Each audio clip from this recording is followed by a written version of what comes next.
Welcome back to the Everyman Tales.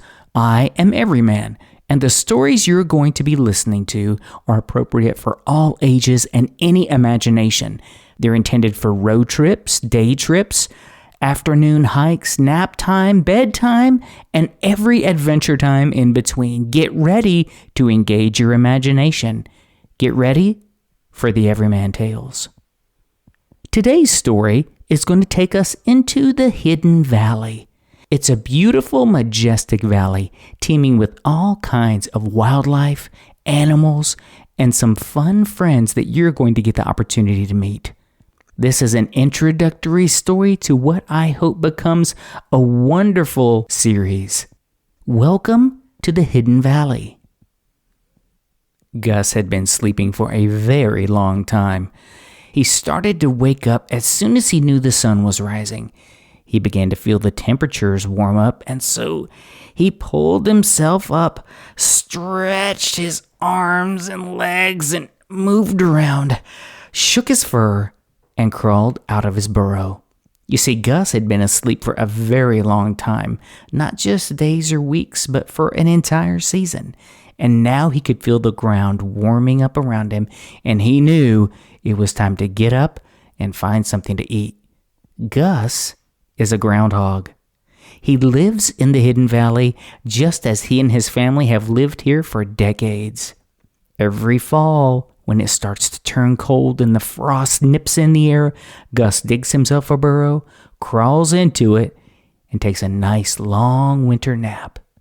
And when spring arrives like it was beginning to on this day, the ground begins to warm, the sun shines in the sky, and he sees and hears and smells the sprouts of green from the winter trees, bushes, and everything in the Hidden Valley that has been resting right along with him. Gus crawled out of his hole, and there was still a nip in the air, of course, but he could tell it was getting warmer, or else he wouldn't have woken up.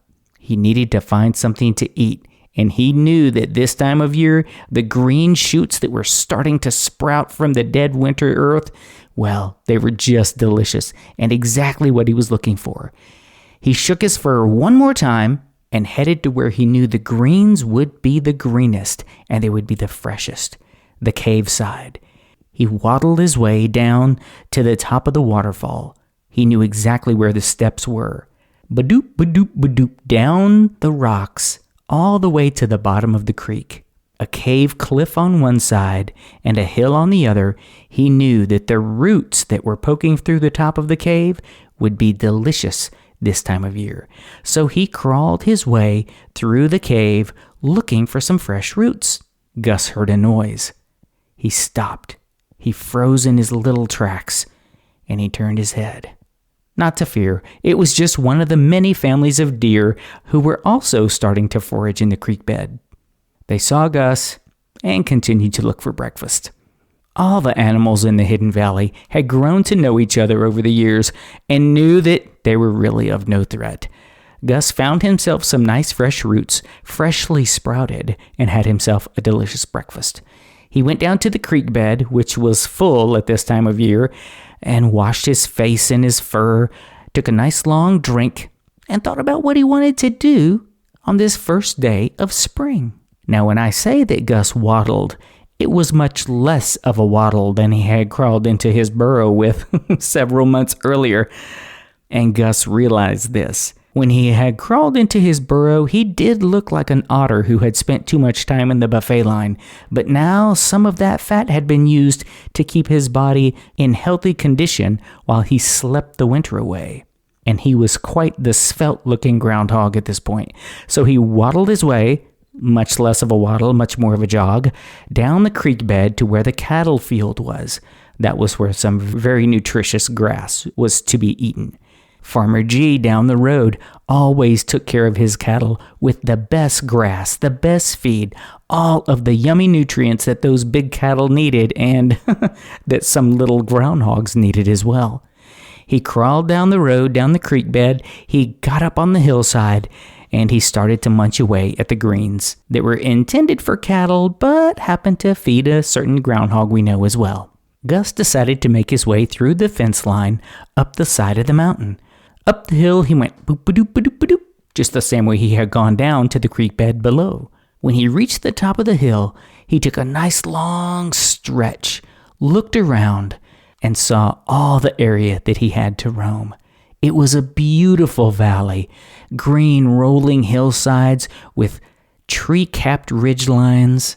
There were the houses of humans, of course, but that wasn't what interested Gus. What interested him were all the different animals that he was wandering around with.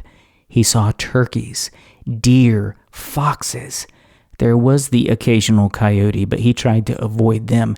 There was also a family of black and white striped, very aromatic friends that he had made, but he had decided to keep his conversations with them at a distance.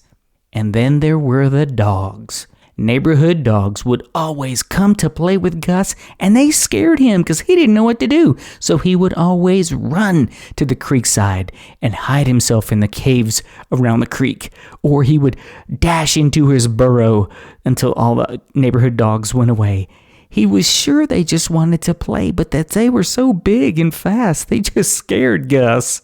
There were hawks that would fly overhead, and several times Gus is sure he saw one of the white-headed bald eagles he had heard tale of. Gus made his way across the top of the ridgeline, through the trees. He also saw some of his not-so-nice acquaintances, the rattlesnakes and the copperheads. He steered clear, and he knew exactly where they would be, trying to get warm in the sun.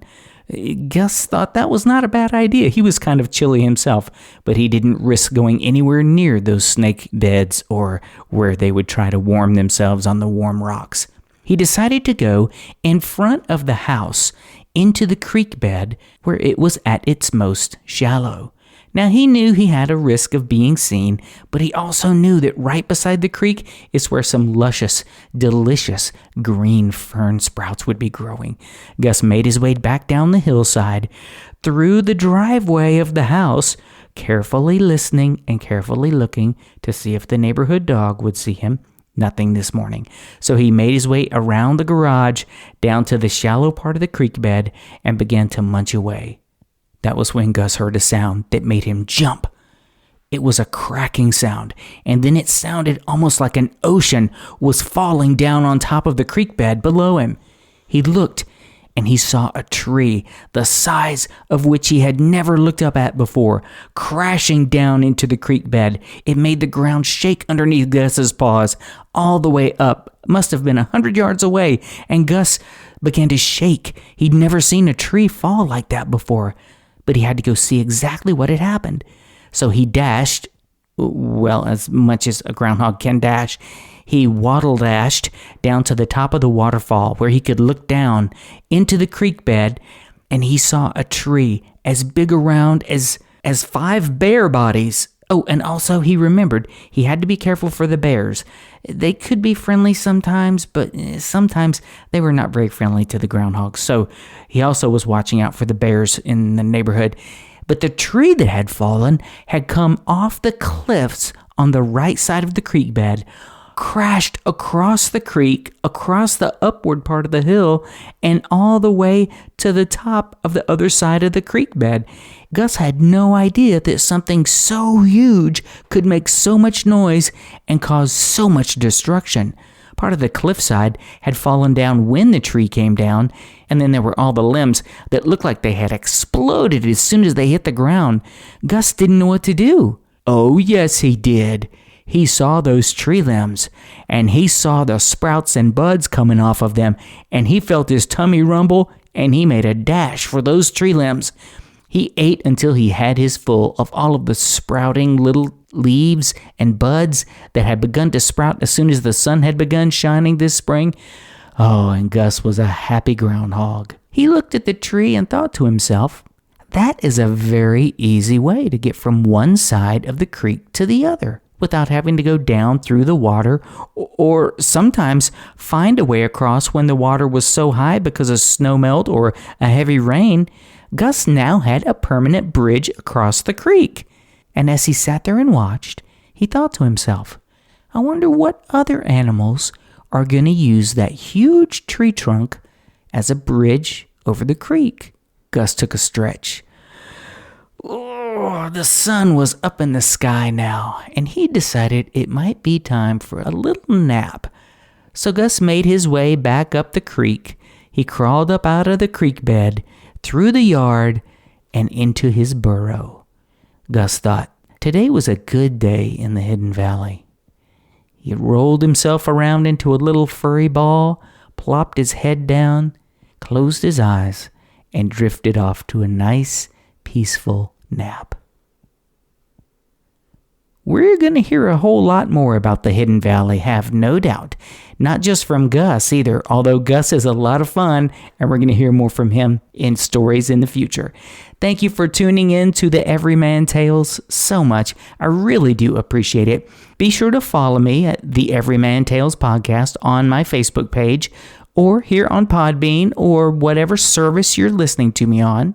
I know that you can find the Everyman Tales on Google Podcasts, Boomplay, iHeartRadio, Amazon Music, as well as a variety of other excellent podcast streaming services.